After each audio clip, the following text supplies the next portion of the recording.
¿Qué casos de crímenes reales no te dejan dormir? La pequeña Morgan Nick, de apenas 6 años, fue con su madre a un partido de béisbol, un día especial para compartir entre madre e hija. En un momento, Morgan se alejó con unos amigos para atrapar luciérnagas y fue secuestrada por un hombre extraño. Nunca más se la volvió a ver. Su madre tuvo que regresar a casa sin su hija, y con el tiempo los hermanos de Morgan solían pedirle a su mamá que fuera a buscarla porque querían jugar con ella. Siempre rezo porque algún día haya una actualización en este caso. El segundo caso que me persigue es el de Azaria Chamberlain. La bebé Azaria estaba en un viaje de campamento en Uluru, en el desierto australiano. Fue llevada por un dingo mientras dormía sola en una tienda de campaña. Su madre, Lindy Chamberlain, fue acusada de haber matado a su bebé y pasó 3 años en prisión, hasta que finalmente fue liberada cuando encontraron la chaqueta de Azaria cerca de una madriguera de dingos. Solo imagina lo que significa ser culpada de la muerte de tu propio hijo y, además, ver cómo la gente convierte esa tragedia en motivo de burla. Siguiente caso. Suscríbete. La desaparición de Michael Negrete, ocurrida en su dormitorio de la Universidad de California en Los Ángeles, siempre me ha inquietado, tal vez porque fue físicamente cerca de mí y no logro imaginar a dónde pudo haber ido. Para quienes no conocen el caso, en 1999 él era un estudiante de primer año que estaba jugando un videojuego en su dormitorio. En algún momento salió sin llevarse sus pertenencias y, al parecer, incluso sin zapatos. Esa fue la última vez que alguien lo vio. Siguiente caso. Angela Hammond fue una joven que fue secuestrada mientras hablaba desde un teléfono público con su novio.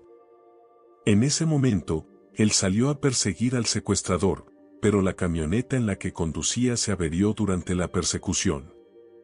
No puedo soportar imaginar las emociones que tanto ella como su novio debieron sentir. Tener la esperanza de ser rescatada o de salvar a la persona que amas y que de pronto esa posibilidad se desvanezca, es algo que simplemente me parte el corazón. Siguiente caso. Brittany Wood, de 19 años, desapareció en 2012 en Mobile, Alabama, mi ciudad natal. La última vez que se supo de ella fue cuando visitó a su tío, Danny Holland, quien en ese momento estaba bajo una investigación por hechos graves. Se decía que Brittany quería hablar con él ese mismo día. 2 días más tarde, Holland fue encontrado sin vida en su coche. Justo ese día debía responder preguntas de las autoridades. Dentro del vehículo hallaron pertenencias de Brittany, como su teléfono y un arma que era suya. Con el paso de los años, varios miembros de su familia fueron detenidos por estar relacionados con asuntos muy delicados. Lamentablemente, Brittany nunca fue localizada. Lo más duro es que dejó atrás a una hija de solo 3 años. Es una historia muy triste, y muchos todavía esperan que un día su familia y amigos puedan encontrar respuestas y un poco de paz. Siguiente caso.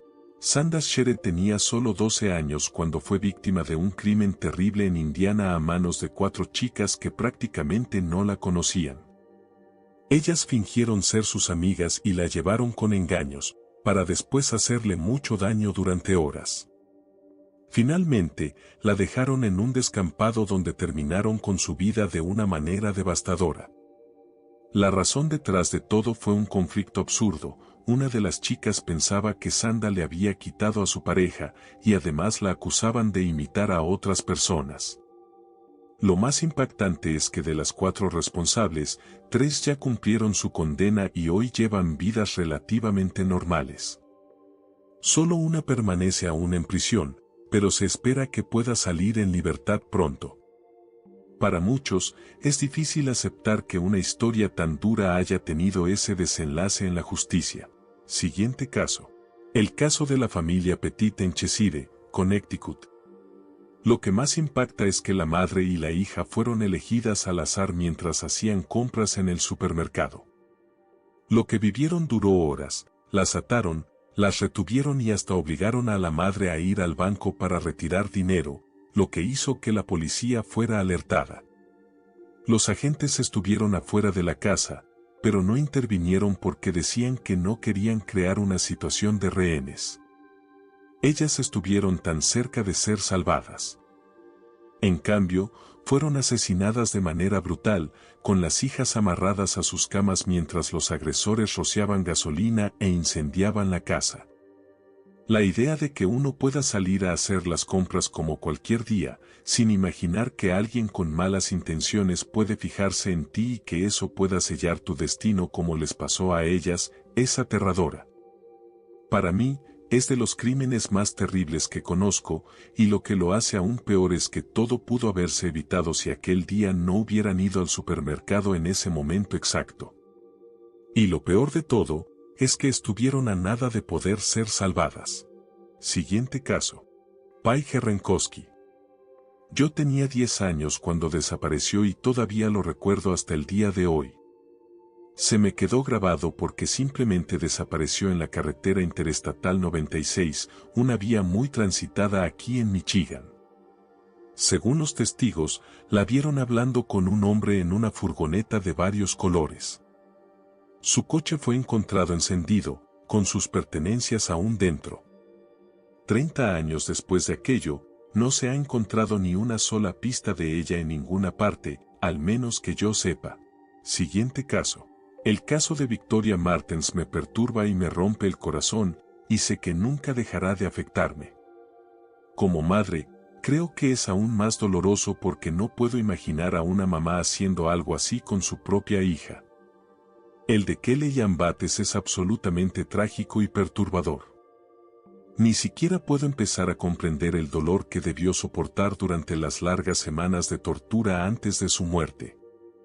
Incluso le arrancaron los ojos y tuvo que vivir al menos una semana en esas condiciones. Siguiente caso. Susan Powell. Tal vez no es un caso que me atormente tanto como uno que todavía me llena de rabia. En resumen, Susan no se presenta a trabajar un lunes por la mañana. Su esposo, Josh, había estado acampando con sus 2 hijos pequeños en medio de una tormenta de nieve un domingo por la noche, supuestamente mientras Susan se había quedado en casa. Pero el hijo de 4 años dijo que su mamá había ido con ellos, aunque nunca volvió. Es bastante obvio que Josh la mató, pero la policía nunca pudo armar un caso lo suficientemente sólido, en gran parte porque el cuerpo de Susan jamás fue encontrado. Unos 2 años después, la situación se estaba cerrando sobre Josh. Él solo podía ver a sus hijos bajo visitas supervisadas. Una mañana, la trabajadora social llegó a su casa con los niños, él los metió rápidamente y cerró la puerta en la cara de la trabajadora. Ella llamó al 911 y habló con un operador completamente incompetente.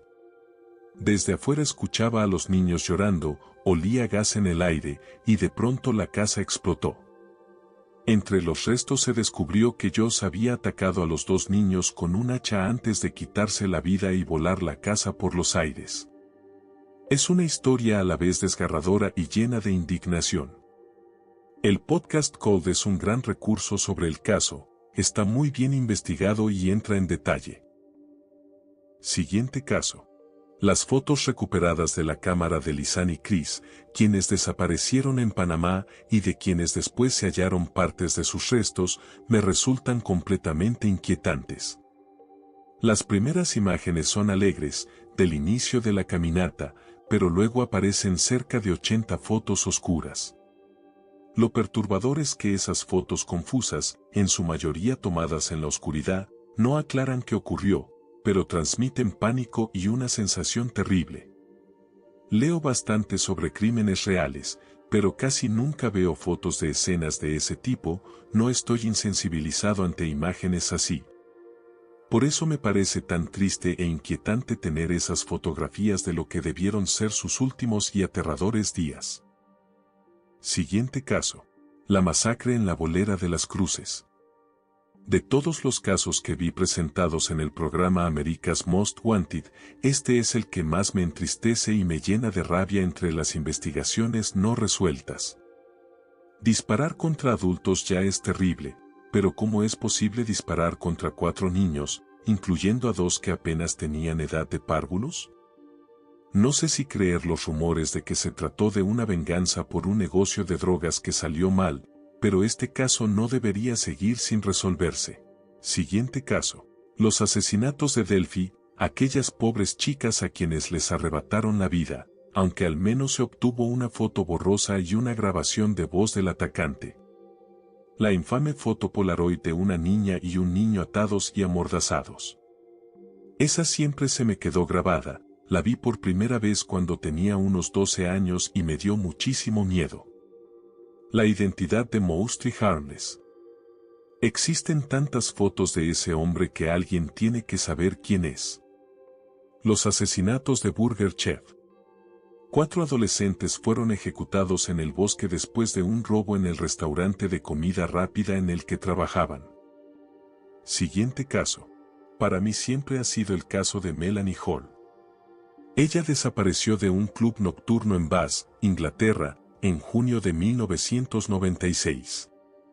Sus restos fueron encontrados años más tarde cerca de una autopista, pero estaban dentro de bolsas, ya que al estar reducidos a huesos se cree que habían sido guardados en otro lugar durante años. Pienso que la policía tiene una buena idea de quién la mató, pero no cuentan con las pruebas necesarias para asegurar una condena. Y la Fiscalía de la Corona no les dará la autorización para proceder sin algo más contundente. Me encantaría ver justicia para Melanie. Siguiente caso. El caso de Lauren Agee. Fue encontrada flotando en el lago al día siguiente de una fiesta. La versión oficial fue que se trató de una muerte accidental, pero la investigación policial fue tan mal llevada que hasta la policía de localidades vecinas la criticó. Ella tenía marcas en el cuerpo que coincidían con haber sido trasladada en un bote hasta el lugar donde apareció después de muerta. Y las pruebas forenses demostraron que no pudo haber fallecido de la manera en que la policía afirmó. Además, sus amigos continuaron de fiesta el resto del fin de semana tras su muerte como si nada hubiera pasado, y sus testimonios eran inconsistentes.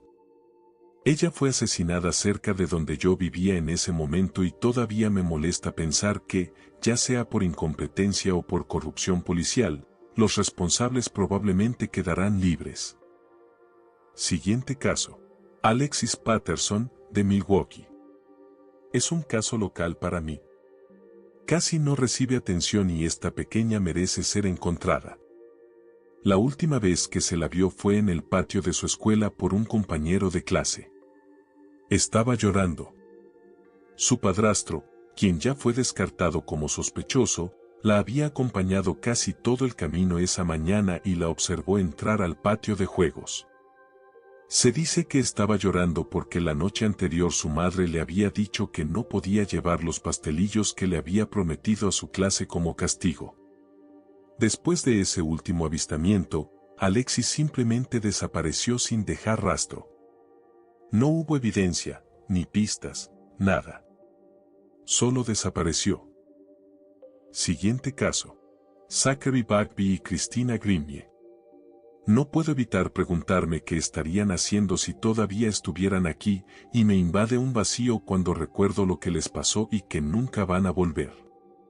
Conozco muchos casos de true crime, pero estos 2 se quedaron muy grabados en mí. Zachary merecía una vida larga y feliz, criado por sus abuelos. Era solo un bebé que acababa de cumplir 1 año. Y Christina, todavía escucho su música y no puedo evitar preguntarme qué tendría preparado para el futuro, hasta que recuerdo que nunca lo sabré.